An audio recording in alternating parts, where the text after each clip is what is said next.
afternoon to BettorCenter Live. As you can see right now, we're currently experiencing technical difficulties with our opening video. However, that problem will be corrected shortly, and we'll get to today's sports handicapping action in the NBA and NHL. Thank you, everyone, for tuning in. Glad you joined us today. In spite of our technical difficulties, we expect to deliver quality information with our show. And thank you for being here. Great to have you with us as I continue to drag this out until the video actually completes, which I'm not sure today it's going to do. And it continues. And we're almost to the end, and just wanted to remind you, it's Tuesday, and we have with us among the greatest sports handicappers in the country. And I'm so glad everyone could be here today, and hopefully that thing's not starting again. What's up, Gerard? I'm just trying to get a few seconds to the end of this stagnating video. There it is, and that is the completion. Hallelujah. Yikes, man. I could have made a sandwich. Guys, we're going to have to get a donation button for speed. For speed? Donate some money for speed. Yeah. Sign me up. Where do I put some money in there? We're going to have to give the computer some meth. I don't know what the problem is. Man, that was brutal. That was like dragging my soul. Problem is I don't call the damn cable company and bitch and scream and yell. Hi, Dario. Now you got to be nice to them. Here's what I've learned in life, guys, and take it for what it's worth. Some people will never follow my approach to shit. When you want somebody to do something for you, the last thing you do is call and scream at them. All right, and that goes with anything. And first thing you do. Now, eventually, it might get to that, but I'm not going to start with that approach. I'm going to start with the pleasant. How are you today? Hey, I got an issue. Can you help me with it? And try to, and you'd be surprised, it actually works a good amount. Sometimes it doesn't, and you end up at what you're saying. Fuck you. Who's your boss? Give me your boss's number. Go suck my ass, And that might be the one time out of 100 it might get there. But you'll be better off being nice to these people, is how I feel about it. Well, it's hard to do, though. It takes some... Yeah. Well, when you're raising the price on me this month, and then you want to chop my service, and so, I give them that stuff on the phone. Hold on. You want more money? Man, they don't care until you go to leave. Then the customer retention department calls you. That's usually when something starts happening. Then, so they got some notes on my ass. Oh, okay. Custom retention time. Here you Sprint. Oh yeah. Man, I used to have to reserve a day a year just for that with Sprint. They're brutal. Yikes. Well, I no longer use Sprint. Don't use Sprint. I haven't used Sprint since when I owned my own electrical business. We had the two-way walkie-talkies with the Sprint next up. You remember those big walkie-talkies that you could do the two-way? Before cell phones were used a ton. So I did use, it was a Sprint / Nextel back then. Yeah. But since then, awesome, though. That was popular, dude. It saved you on the huge cell phone bills. You could just two-way talk to everybody. Dial it up on the little dial, and it was a cheap way to communicate. Before that was back when cell phone was like 40 cents a minute or something. Don't call me unless it's important, is what you'd be telling people back then. My first cell phone bill, $2,800. Yeah, I've never had. I would not take one. I had the 500 or 600 one. Yeah, I had like a 600 one, and that was the end of that. And it was on the Autel in my car. Somebody got in my car and made a phone call. It was like a $250 phone call, and I'm just like, nah, this shit ain't playing, dude. Those were the days. That kind of giving my age away, but about 30 years ago, a little less. How about paying a $30,000 and $40,000 a month phone bill? With 25 phone calls to Brazil, for 6 hours each. I'm talking about long distance calls. In the office. Oh, yeah, calling up. Sometimes if you call closer, this is what I found out then, it was zoned. Everything was zones. If you called long distance close to you, it was like $10 a minute. If you call long distance further away, it was cheaper, but you had to be careful calling long distance like in 2 towns over. and you would see the bill, 10-minute call. Hey, you guys playing any games? Yeah, we're playing games today. I mean, the games have already started. We had one start. Yeah, that's all right. We're rambling about my cell phone, my 1990 Altel car phone. Okay. Yes, memorizing with the Red Rocket. All right, yeah, NBA. I'll go first. Man, looking over the card tonight, I actually took a loss last night with the Spurs as the Hornets beginning life without their guard. Got a straight up win, finished strong. Looked like the Spurs would be able to pull it out, but Hornets, surprisingly enough, finished the game. So try to bounce back tonight. We got a best bet play is going to be on the Pelicans. I'm going to try to pick on the Lakers here. Here's what I see with this game. I see the Pelicans as a team capable of scoring, but they lack defensive punch. They can't clamp down. The Lakers without LeBron on the court is going to hurt defensively. If anything, that's going to hurt them. I think nobody takes into account how good LeBron is defensively for any team he plays on. It helps hold the point total down. So that's what I'm looking at. I think the Pelicans would allow the Lakers to go off, but I just don't think tonight. I think it's a bad spot. Look for the Pelicans put up the 125-ish, 125, 110, just a big Pelicans score tonight. And then the other 2 games I'm going are later games. I'm going to back Portland against the Nets, and I'm going to take the Warriors at home getting 4 from the Sixers. So 3 games. It's not a big card tonight, but that's what I'm going with. That's my action for the NBA tonight. Well, Action Jackson from the Red Rocket and the Socket. All right. And I got a couple NBAs, but I'll let you go first, Chum. Yeah, I don't got a whole lot. I got New Orleans, LA over 221.5. I think Tony was pretty close to that score. I got it in 230s. I actually like the total over tonight. Actually, part of the reason is with LeBron out and they're going to move the ball more. But anyway, I love that New Orleans Lakers over. It's come down a little bit. I think you should get on that. I also had the Suns minus 2 wrote down. They've been road warriors of late. Should be a good game with the Heat, but I think they can get her done. So I like the Lakers over and the Suns minus 2 tonight, guys. All right. John Hahn comes with the over on the Heat. And Desi comes in with the big fat ass money line for you. I lean on the Suns a little bit. I kind of feel that's going to be a good game. Buddy. I like that. Pelicans money line. Desi. 3-1 there. Come on. It's almost making me want to. Nah. Yeah. That just means they're probably going. He's trying to be sarcastic, and that probably is a good sign that I'm going to win. I don't be sarcastic here. He may be sarcastic when they're 30-point favorites and says it, but when they're 7-point favorites, I think he's serious. What do you Hard to say. NBA, I just don't like doing that. I can't walk up to the window and say, here's $1,000. I'm going to win 300. And I just there's like something internal inside. I can walk up in there. It could be a loser, and I'll bet the 1,000. But it's not going to be on some shit like that. It's just when you lose one of those, it stings so fucking bad that should be your deterrent from ever doing it. You'll see people do it with like the MMA. They'll make these big bets on chalk minus 390. Oh, he's going to kill him. No chance. And it's like a one-punch knockout, and that shit's gone in flames.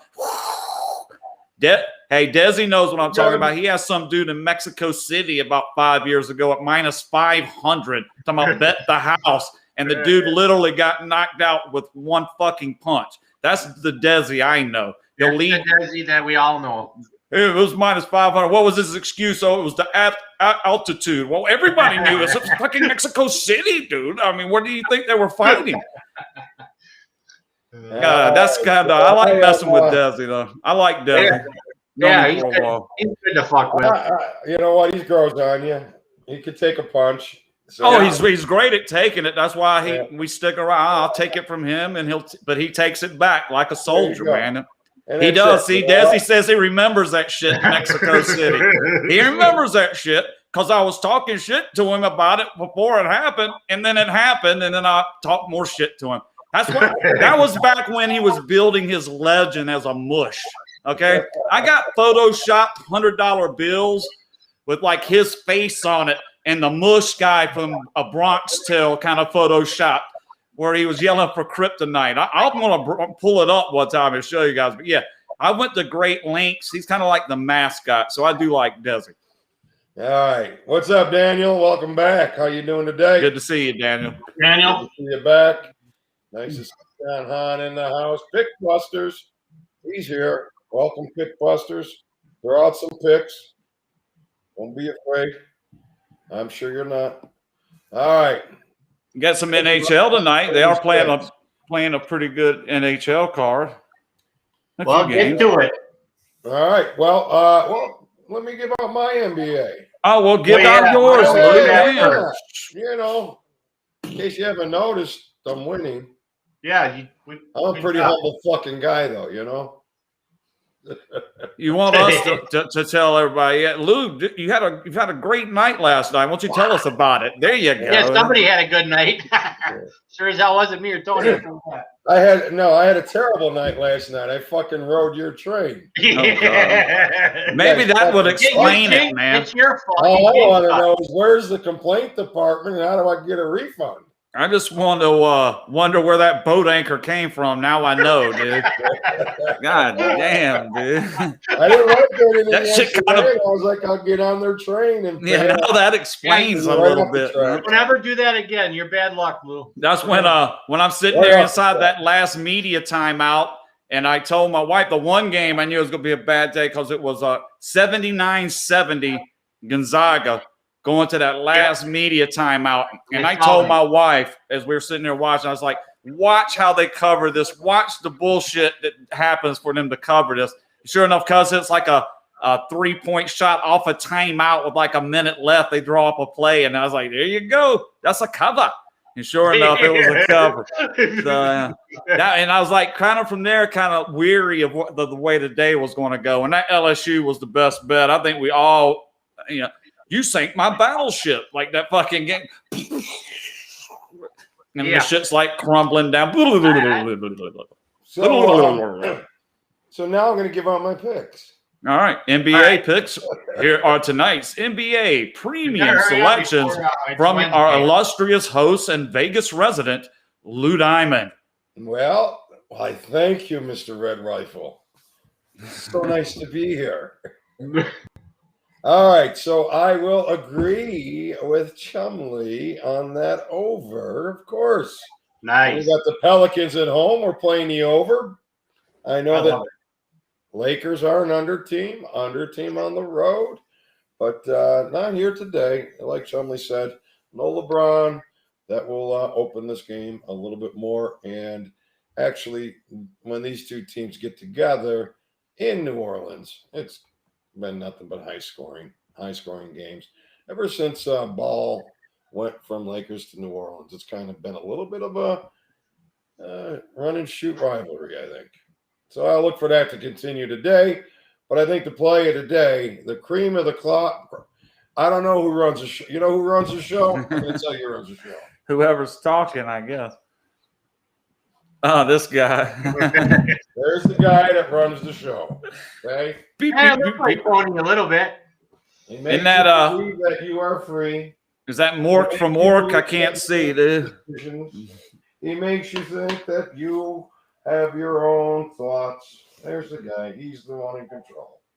So, Lou took that off the spaceship he saw a couple weeks ago. Those are some pretty green eyes you have, man. Wow, for the Emerald plays. All right, so the play of the day was easy. It's the Nets and the Blazers over. Simple as that. What you got for a number? I think it was 231.5 I got. Yeah, that's about right. 232-ish. Yeah, I think I got so it might be 232 now. But I think that's the cream of the crop in the NBA today. Desi, you rolling with your sons with you there. And so that's it. Lou's been hitting the shrooms. Ouch. I have been hitting shrooms, but not the psychedelic ones, guys. So I have the ones that I told you guys about a little earlier, the stuff that heals pets. Shiitake. Not shiitake. Glorious versicolor mushrooms. So, listen. Got to hit the farm, dig them out of the cow poop, dude. Well, I'm going to tell you a little story, okay? There's a lady, a friend of mine's friend, you introduced this product to her. She has a tumor in her eye, and the tumor has pushed her eye all the way to one side. So she's been taking this mushroom for about a little over 30 days, probably a little longer now, and the eye's starting to come back. Tumor's starting to shrink. All right, Dr. Oz. What the fuck you said? I don't know. He brought up shrooms. He brought up shrooms, and then there you go. I can segue into anything, guys. Oh, there he is. Big Mike. He's back. Big Mike. He's got Baylor large today. He's trying to make up for a couple losses. Baylor, that's going to be Saturday, I believe, right? Yeah, or Saturday. One of those 2 days. You'll have your opportunity to come back and spill it all out there if you want, Mike. Tough crowd here. You know that. Just take it, man. Hey, let it bounce off of you and have fun, and everybody's happy, man. Yeah, trust me. I take so much shit. My body's bullet ridden, dude. I'm like fucking been shot up 50 million times. At some point, it stops hurting. Maybe at first it pinches a little bit, but after that, it feels okay. Just Google me. Google me back in the late 90s and 2000s and look at the fucking punches that I was taking. You gotta remember, I came out in the 90s when there you go. I came out in the 90s when it was the coolest thing in the world to bash on the first tout that was actually somebody that would talk to you. So I was the guy that everybody wanted to hate. I still am. Jimmy the Greek. Yeah. Nobody hated Jimmy, did they? I like Jim. I like Jimmy the Greek. Most people I like Jimmy too. I think everybody. That's probably why he lasted as long as he did. He was great until he threw the fucking third bone. You know, he got drunk and they put a camera in his face, and that was the end of it, man. And he was all right until he threw the fucking extra bone. Where'd the bone come from, Jimmy? What the fuck? That fifth martini, I think, is where that bone came from. I think, where's his friends to like get the camera out of the face or something, you know? Poor Jimmy. That was a tough way to go, but I loved the guy. You know, made that show with Brent Musburger, Irv Cross, that Phyllis George, who recently died. The Miss America little first eye candy in the early 70s. When I was probably 5 or 6 years old watching that shit. Oh, yeah. And then here comes Jimmy. Let's get it from Jimmy. And Jimmy's sitting there at his little fucking table. Hey, that shit was the shit. This made me want to go to Vegas. Jimmy the Greek. Who the fuck didn't want to do that? It made me care about how much they won by. What the games was going to cover. That was the first time I cared about who won by how much was from Jimmy the Greek, talking about they'll cover the 3 or something. And I'm starting to realize, well, wait a minute, they got to win, but and from that point on, and we're talking, dude, I'm like 7 years old in mid 1975. And I remember that shit. So Mike, I'm with you on the Nets over today. So Marcus, write that down, Marcus. Mike and I are on the Nets over 231. All right. Deep fly ball. You just better hope when they get to the Cubs, it don't go to like the 12th or something. I don't especially care in a night game. Poor Harry, dude. Deep fly ball. It looks like he's gonna catch it. Cubs win. You know, he's done had like 15. Really drunk some of them games, dude. From the first, horrible. That shit he did to Decky Arabu's name. You would have done it. Steve Spooner, whoever said he. The best seat in the house talking about the game, drinking. That's Bob. That was the inspiration for Bob Uecker's character in Major League. You know, when he's like taking the whiskey bottle, getting the, sucking the damn top off the liquor bottle and shit. L7. That's me, baby. I am L7. L7. L7. Okay. Now I know what that means. You square because I got the Nets over tonight. And I got New Orleans over tonight at home. Who the fuck doesn't? So Dallas under first period. You are snap. That's Huey Lewis and the News off their playing today. multi-platinum. I got the over tonight. Multi-platinum album Sport from Huey Lewis and the News. It was hip to be square. That's going to be like 1985-ish. Yeah. It's hip to be square, babe. No? It is. Well, so, that under in the first period. Now you're scaring me because I forgot. That's my play today in the NHL. Under first period. Is that a bet? What is that usually, like 1.5, and they just juice it either way? You got to tell that to Tony, one man at a time. So one person at a time. I like that under. I like the over. I bet the over. Tampa Bay and Dallas over. But I do like your under. It has been hitting Dallas under in the first period. So, and I didn't think about that before I pulled my trigger there tonight, but my trigger's pulled. And I still think it's a good play. I mean, we got 5.5 and plus $1.20 or plus $1.25 on that. I got to jump on that. These guys have been I'm going to do a Nashville, Tampa Bay 2-teamer. That's my play. 17-6-4 to the over the last 27. And the Tampa Bay Dallas heads up. 5 straight overs for Tampa Bay as a road favorite. Road 7-2-1, their last 10 to the over. So they've been just rolling on the over. So has the Stars at home, 5-0-2. They're 7 at home, 6-2-3 overall. I got to believe the over is a nice play here today. So under 1.5, 25-4. All right. How high do they juice those? I never look at those. I mean, could it like minus 200 or something when it's like it goes under every time? Don't they start juicing the shit out of that? Not that bad. That's why the totals were.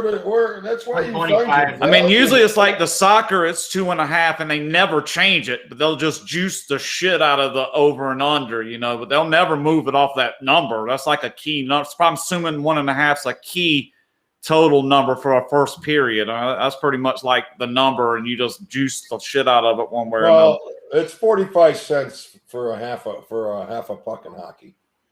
45 to 50 cents. Baseball, it's 35 cents for the half a run. Around the number. So anything more than that, you should be at the next number. But technically, that's why the value is in the totals, because if they're not moving, the money lines on them, and really 20 years ago when I crushed it with totals, it's because they wouldn't move the number. I mean, they didn't have 8.5 over minus $1.35 back then. It was kind of unheard of to lay that kind of juice on a total number. So, and they very rarely went to the next number. So there was a lot of value to be made back then. But there's still, you just got to know when you're going to pay too much on that nowadays. But the number's still the same. Anybody on the Devils? That game has already started, Marcus. I'm not on it. Scoreless midway through the first period. No score. New Jersey and the Flyers. I wrote Florida down. They're pretty juicy. That's about all I got. Yeah. No, that's all I really got today. It's a Tampa Dallas over, and then I got the I'm on the overs. I haven't seen too many unders lately. So I got the Lakers over, I got the Nets over. It's not that I'm not afraid to play over unders. I'll play them all day long in baseball when I got the right pitching matchups. No doubt. I think I read a book somewhere from some gambler. This book was probably written in the 70s, and it was one of the early guys that was around when point spreads came into the being. It might have been one of the guys that invented the point spread. This book's kind of old. It might be Bob Martin. And he spoke about the now it's kind of stolen the point I was going to make, explaining how that I just lost my point. Wow, I better hit the ball again. Maybe it'll come back to me. What were we just talking about? You're talking about the point spread, the value, the price of the point spread. That fucking weed.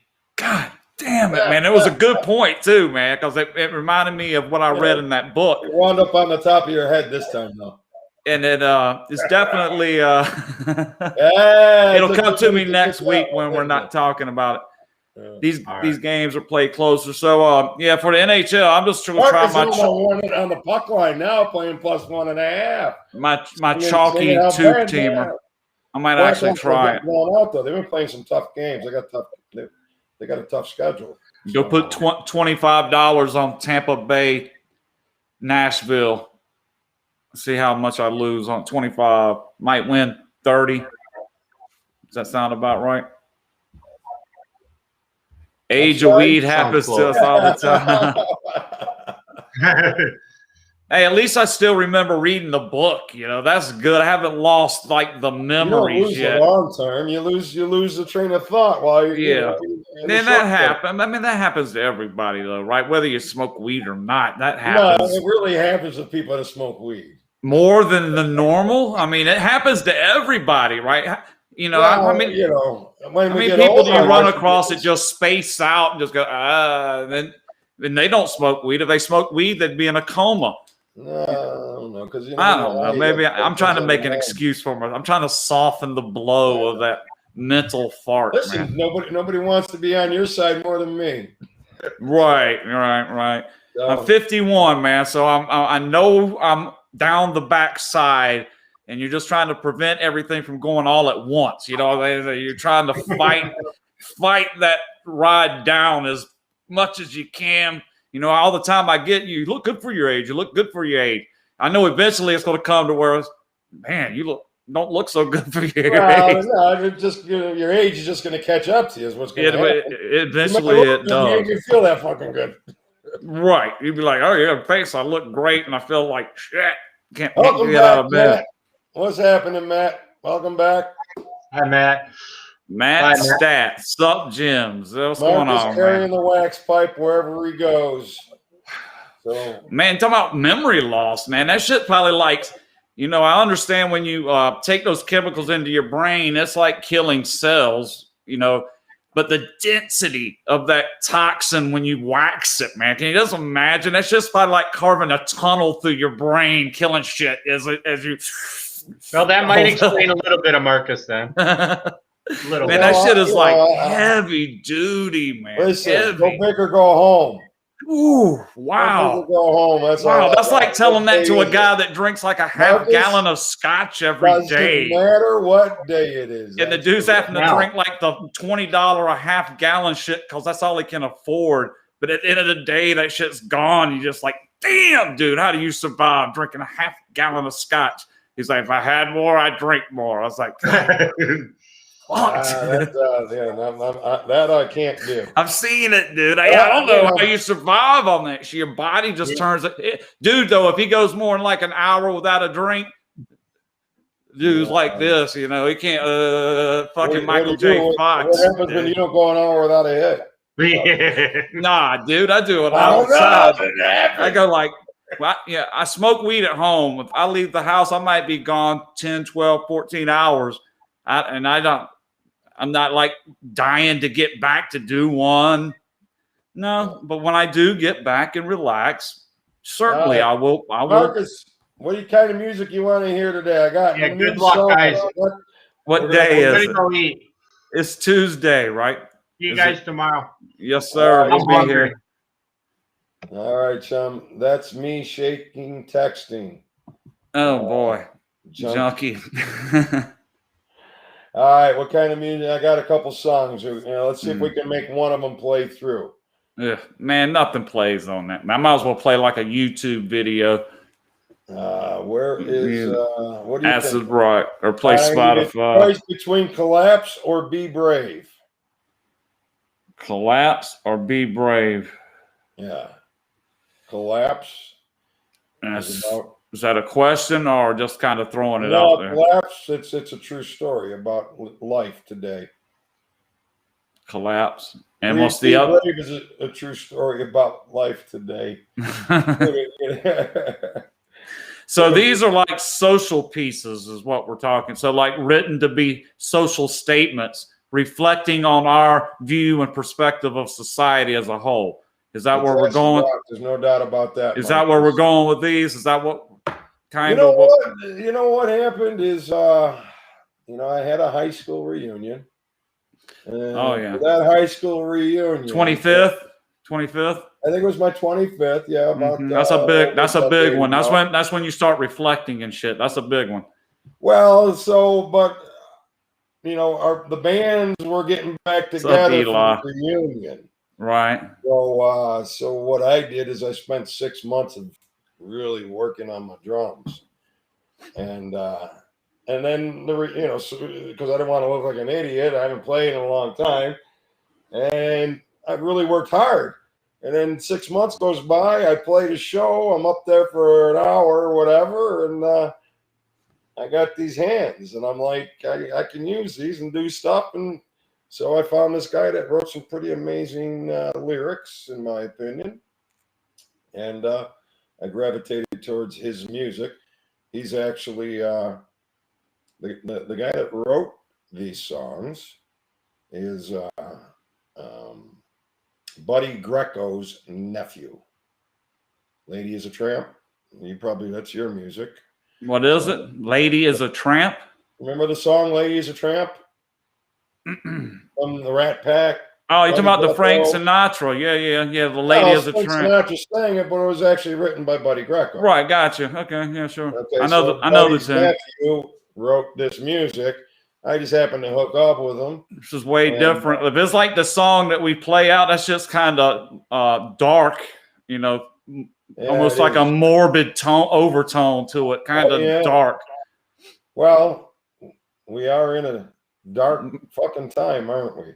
Well, I mean, that's perspective. Yeah, sure. I mean, certainly. You can create, I see the material to create a dark world for damn sure. If that's what you want it to be, man, for sure. Like the old Dungeons and Dragons, I could sit here and create anything you want to be. Doesn't mean I believe it. But yeah, I got an imagination, man. I could probably come up with all kinds of intriguing horse shit that people would probably buy into. It'd probably be amazing to watch people buy into some fantasy or, you know, just some mind creation.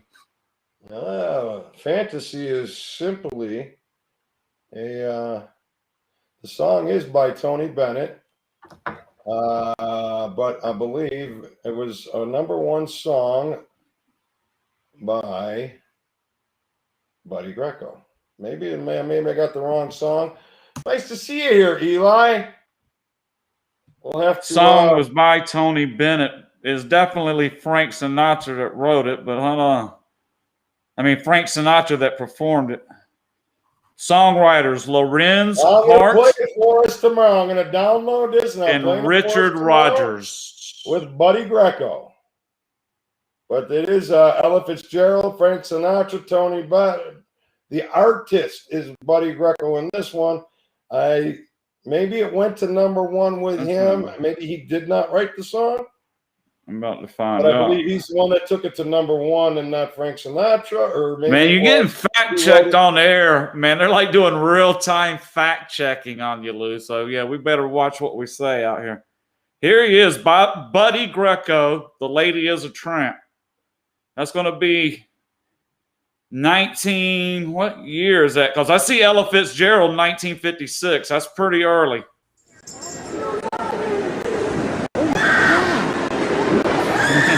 Pretty dark.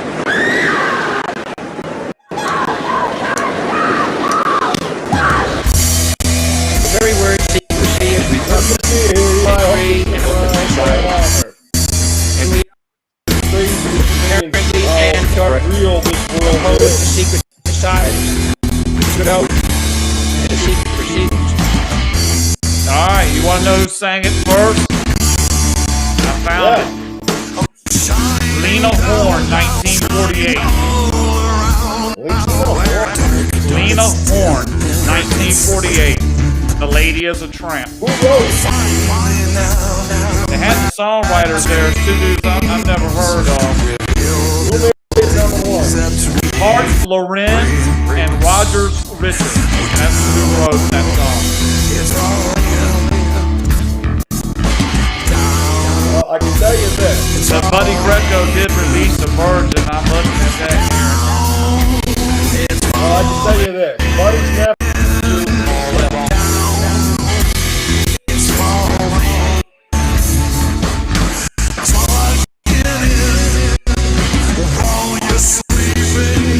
This kind of sounds like a Metallica. A little heavier, thicker bass, riding more of a driving rhythm.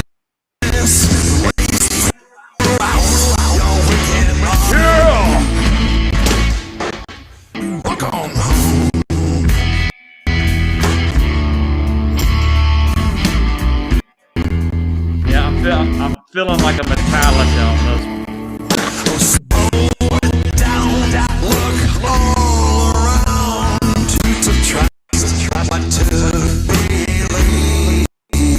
I'm out of here. I'll talk to you guys tomorrow. Good luck tonight. Good luck.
E questo io vi chiedo, siete con l'odore delle pecore?